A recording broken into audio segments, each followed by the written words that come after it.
يا غايب ليه ما تسأل أحبابك اللي يحبونك ويناموا الليل عيونك أنا بفكر فيك. Assalamualaikum warahmatullahi wabarakatuh. Di sini saya akan menjelaskan tentang materi tentang pertumbuhan dan perkembangan. Pertumbuhan dan perkembangan menurut Santrop dalam Mariyati dan Rezani 2021 adalah suatu proses alamiah yang dapat dibuktikan secara ilmiah tentang transformasi atau pola tahap berkembang manusia sepanjang kehidupan. Transformasi berarti perubahan yang terjadi. Pola artinya setiap manusia memiliki urutan tahap yang sama dalam perubahan. Artinya perkembangan manusia adalah proses perubahan yang memiliki tahap atau periodisasi yang menurun. Menurut Ajihuri, perkembangan tidak terbatas pada pengertian semakin membesar, melainkan di dalamnya juga terkandung serangkaian perubahan yang berlangsung secara terus-menerus dan bersifat tetap dari fungsinya jasmania dan rohaninya yang dimiliki individu menurut ke tahap kematangan melalui pertumbuhan, pemasakan, dan belajar. 3. Menurut itu, pertumbuhan growth berkaitan dengan masalah perubahan ukuran besar, jumlah atau dimensi pada tinggi sel, organ maupun individu. Pertumbuhan perkembangan manusia juga akan melibatkan istilah kematangan dan perubahan menurut Chaplin. Kelima, menurut periode parental atau musa sebelum kelahiran adalah periode awal perkembangan manusia yang dimulai sejak konsepsi, yakni ketika ovum wanita dibuahi oleh sperma laki-laki sampai dengan waktu kelahiran orang individu. Kemudian saya akan menjelaskan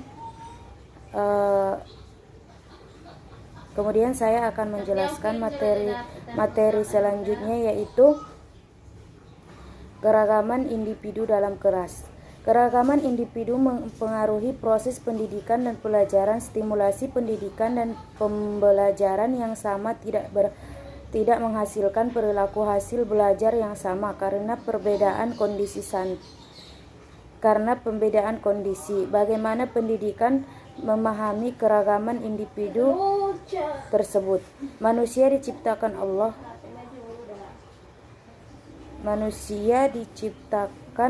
Allah berbeda-beda satu sama lain, bersuku-suku, berbangsa-bangsa, dan saling kenal-mengenal dan menjalankan tugas kekhilafahannya di atas bumi.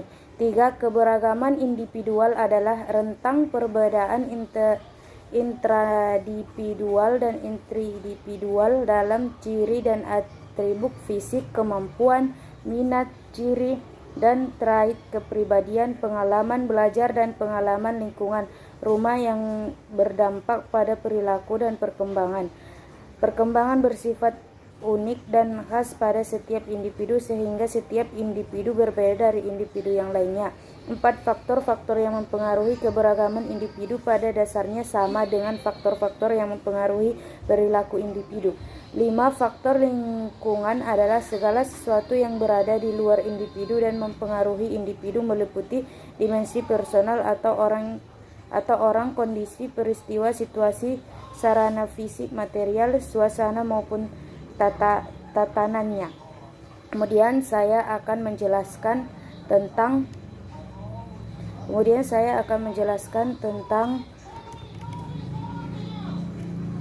masalah belajar.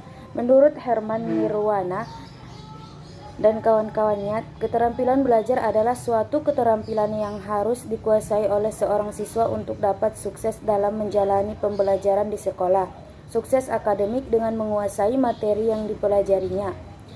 Kedua, menurut Syahil dan Rizka Ahmad, melaksanakan kegiatan proses belajar mengajar tidak terlepas dari berbagai masalah belajar. Salah satunya berkaitan dengan masalah keterampilan belajar. Kemudian menurut Skinner memberikan definisi belajar, learning is a process progressive behavior adaptation. Dari definisi tersebut dapat dikemukakan bahwa belajar itu merupakan suatu proses adaptasi perilaku yang bersifat progresif. Keempat, menurut Kaplan, yaitu dalam Doctrine of Clogy membatasi belajar dengan dua rumusan. Pertama, tingkah laku yang relatif menetap sebagai akibat latihan dan pengalaman. Kelima, menurut Wolford, sedangkan menurut pengertian secara psikologi, belajar merupakan suatu proses perubahan, yaitu perubahan dalam tingkah laku sebagai hasil dari interaksi dengan lingkungan dalam memenuhi kebutuhan hidupnya. Jadi kesimpulan dari pertumbuhan dan perkembangan ialah suatu pertumbuhan seorang anak yang mulai dewasa dan memiliki perubahan di dalam dirinya, dan kemudian kesimpulan dari keragaman individu dalam kelas ialah beragam bersuku-suku anak yang ada di dalam kelas. Sebagai guru, kita harus bisa menyatukan mereka semua. Kemudian kesimpulan dari masalah belajar, sebagai seorang guru, kita harus bisa mengetahui masalah belajar seorang siswa yang akan kita perhatikan di dalam kelas. Cukup sekian. Assalamualaikum warahmatullahi wabarakatuh.